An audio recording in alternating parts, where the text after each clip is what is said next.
This boldly styled set of wheels is the 2018 Toyota CHR.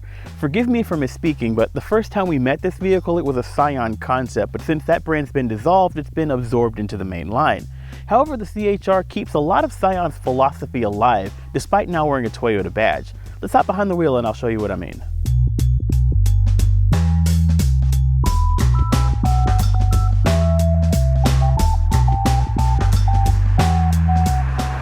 Now, the CHR is powered by one of Toyota's 2-liter 4-cylinder engines, making 144 horsepower and around 139 pound-feet of torque. That goes through a continuously variable transmission on its way to the front wheels. That's not a very impressive powertrain on paper, but in real life, it's actually pretty punchy around town, and more importantly, it's pretty smooth under most circumstances. That, combined with the compliant but not too mushy suspension, means that the CHR is actually a very comfortable and relaxed ride, despite the very aggressive exterior design.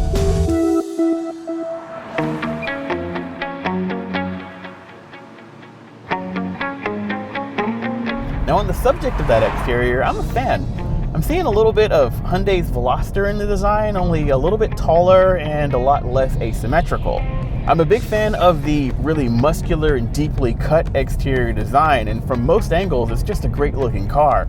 However, from some angles, the very long front overhang and strong chin on this vehicle gets emphasized and the proportions sort of fall apart. That said, it's basically a design that you either love or hate, and fortunately, I come down on the side of loving it.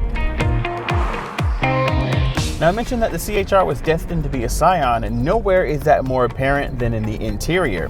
It's got a nice looking design, but generally speaking, everything feels kind of cheap, hollow, and economy car. And in the dashboard, we've got this 7-inch display audio system straight out of Scion's part bins. It's the only option that you get, and it doesn't do a whole lot more aside from display the audio that you're currently playing. There's not even a navigation system available. We talk more about it in a separate video, but let's just say that the best thing I can say about this system is that it uses a pretty standard looking size, so at least it should be easy to yank out and replace with something better.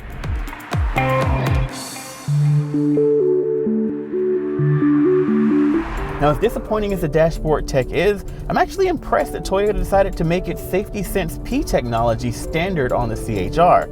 That means that out of the box, we've got adaptive cruise control that can keep a safe distance between you and the car ahead on the highway, automatic emergency braking that can prevent or at least reduce the severity of a collision, and lane departure warnings and lane keeping assisted steering. You can also adjust the sensitivity of those systems in an in-dash menu, which means you can make it as helpful or as annoying as you'd like.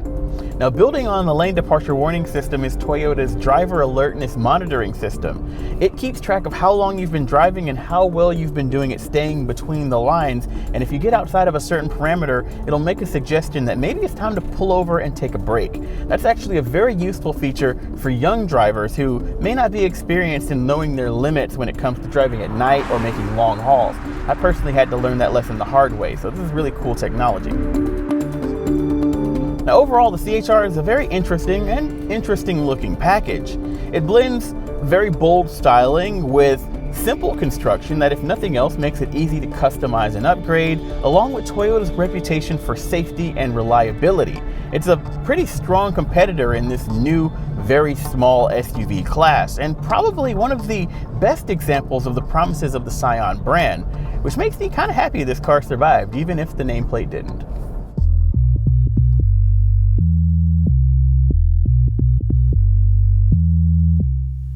The 2018 Toyota CHR starts at $22,500. Not a bad deal considering the performance and the amount of safety technology you're getting. Now, this fully loaded XLE model tips the scale at $25,000, adding nicer wheels, interior and exterior creature comforts and styling upgrades, as well as blind spot monitoring.